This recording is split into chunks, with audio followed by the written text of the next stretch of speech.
fue revisado de manera muy profesional por sus integrantes.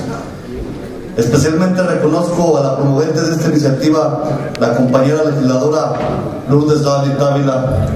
Quiero manifestar mi voto es a favor de este dictamen, ya que para Movimiento Ciudadano y para un servidor es elemental que se respeten los derechos consagrados en nuestra Constitución para nuestros menores de edad, y coincidimos plenamente en que se castigue de manera ejemplar a quienes abusen sexualmente de ellos, tal como lo especifica el dictamen que hoy está en nuestras manos.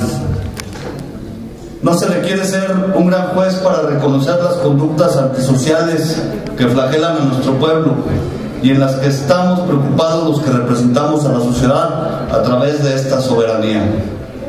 En el dictamen que hoy nos ocupa, entregamos a la población las herramientas jurídicas de castigos para cuando por infortunio se sufren estos ataques en menores de 12 años, actos que, por cierto, aberrantes a su persona.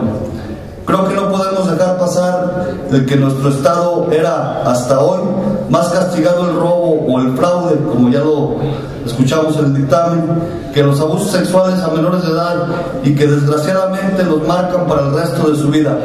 En verdad, es inconcebible para los ciudadanos de Aguascalientes que estos delitos no fueran considerados como de suma gravedad. Por ello, mi voto es a favor de este dictamen.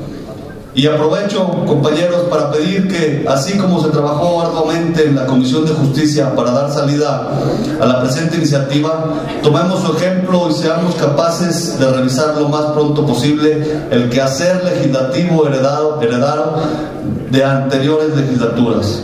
Demos paso en las diferentes comisiones al trabajo que a cada uno le corresponde para generar los dictámenes y con esto reducir lo más pronto posible el famoso rezago legislativo, demostrando a la población que no se equivocó al darnos su voto para que generemos las leyes y las condiciones en nuestro Estado para ser promotores y partícipes de un crecimiento sano, armónico, justo y próspero. Es cuanto, diputada presidente. Muchas gracias.